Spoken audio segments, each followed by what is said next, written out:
যা দৃশ্য আমরা দেখতে পাচ্ছি, রক্ত দিলাম আমরা, উপদেষ্টা হয় কিনা? এক এনজিও ব্যবসায়ী সুদখোরকে বানানো হয়েছে প্রধান উপদেষ্টা। কোথায় থেকে এলেন আপনি? কোথায় থেকে আপনার আমদানি হলো? এই জুলাই বিপ্লবের শুরু থেকে আমি ছিলাম, এর কলকাঠি আমরা নেড়েছি। 9 দফা দেওয়ার আগেও আমার নির্দেশনাও ছিল। হয়তো মিডিয়াতে প্রচার হয়েছে নাহিদ, আসিফ, সার্জিসদের নাম, কিন্তু আমরাও ছিলাম, ওলামা ইকরাম ছিল। এই বাংলাদেশের ঈমান, আমল, ইজ্জত, আবরু, স্বাধীনতা, সার্বভৌমত্ব হুজুরদের কাছেই নিরাপদ। আপনি যদি খেয়াল করে দেখবেন, ওই খুলনার মধ্যে যশোদরাটানা মাদ্রাসা, সেখানকার দ্বীনে ইসলামের নেতৃত্ব দেয়। চট্টগ্রামের নানুপুর, বাবুনগর, হাটহাজারী মাদ্রাসা, সেখানকার মানুষের দ্বীনে ইসলামের নির্দেশনা দেয়। ঢাকায় জামিয়া রহমানিয়া, লালমাটিয়া, লালবাগ, ফরিদাবাদ, আর্যাবাদ, এই সমস্ত মাদ্রাসাগুলো সেখানকার মানুষের ঈমান এবং তাহজিবের নির্দেশনা দেয়। রাজশাহীতে বগুড়া জামিল, কারবালা মাদ্রাসা, সেখানকার মানুষের ঈমান, আখলাক, তাহজিব, তামাদ্দুন এগুলোর নেতৃত্ব দেয়। এগুলো হচ্ছে সূতিকাগার। আর আমাদের রংপুরে তাঁতিপাড়া, মুন্সিপাড়া, জুম্মাপাড়া, এই নাগেশ্বরী কওমি মাদ্রাসা অত্র অঞ্চলের মানুষের ঈমান, আকীদার নির্দেশনা প্রদান করে। করে কি করে না?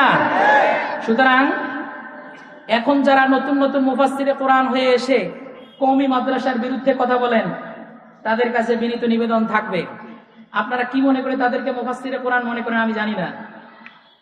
সিনেমা জগতে জায়েদ খান একটা নাম আছে, আর একটা নাম আছে হিরো আলম। সিনেমা জগতে জায়েদ খান আর হিরো আলম যেমন, তাফসীর জগতে তারেক মনোয়ার আর আমির হামজা ওই রকম। চেহারাটাও দেখতে মাশাআল্লাহ হিরো আলমের মতো। কওমি মাদ্রাসার হুজুরদেরকে বের করে দিতে চায়, বলেছে না? জোরে বলেন, বলেছে না? ইতিহাস জানে না, ইতিহাস জানে না বলেই উল্টাপাল্টা কথা বলে। মনে রাখবেন, কওমি মাদ্রাসা যতদিন পর্যন্ত জীবিত আছে ততদিন পর্যন্ত নির্ভেজাল ঈমানও জীবিত থাকবে। নির্ভেজাল ঈমান, তাহজিব, তামাদ্দুন ধরে রাখার জন্য কওমি মাদ্রাসার বিকল্প নাই। এমন মনে করেন না কওমি মাদ্রাসার হুজুররা কালেকশন করে আর শুধুমাত্র তাদের মাদ্রাসা চালায়, ইচ্ছা করলে তারাও ভিন্ন পেশায় যেতে পারে। কিন্তু কওমি মাদ্রাসার উসুলে হাসতে গানার একটা রুলসই হলো এরকম, না খেয়ে থাকবে, দিনের পর দিন যাবে, মাসের পর মাস যাবে, চুলার মধ্যে আগুন জ্বলবে না, তবুও কোন আধিপত্যবাদী তাবেদার জালেম সরকারের কাছে মাথা পেতে মাদ্রাসার হুজুররা চান্দা গ্রহণ করবে না। আমরা কুড়িগ্রামের মানুষ, এমনিতেই মঙ্গা কবলিত এলাকা, তাতে আবার ওলামা ইকরাম আরো বেশি মঙ্গা। কিন্তু কুড়িগ্রামের মানুষ ঈমান দিতে পারে না। কুড়িগ্রামের মানুষ ঈমানকে রক্ষার জন্য ভারতীয় আধিপত্যবাদের বিরুদ্ধে জীবন দিয়েছে। আমাদের ফেলানি প্রমাণ করেছে, রক্ত যাবে, জীবন যাবে, দিনের পর দিন না খেয়ে থাকবে। আমাদের কোন ওলামা ইকরাম এবং এই এলাকার গরিব তাওহীদপন্থী মানুষের কাছে ঈমান বিক্রি করতে পারে না। মুমিন পারবে ঈমান বিক্রি করতে?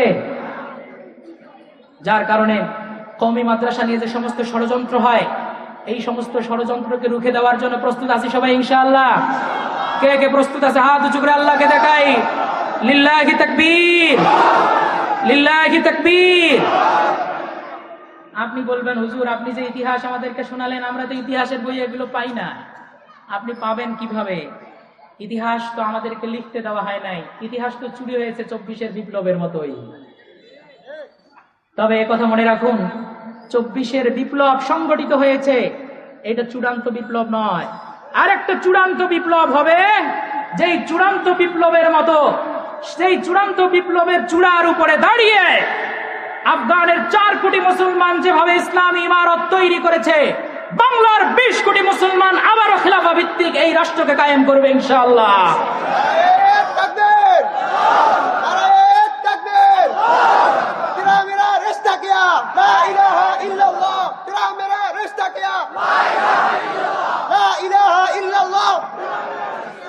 ইসলামের শত্রুরা, ইসলামের শত্রুরা এই বাংলায় নাস্তিকের রাস্তা না, এই বাংলায় হবে না। আমার ভাইরা, এই বাংলায় হবে না। মনে রাখুন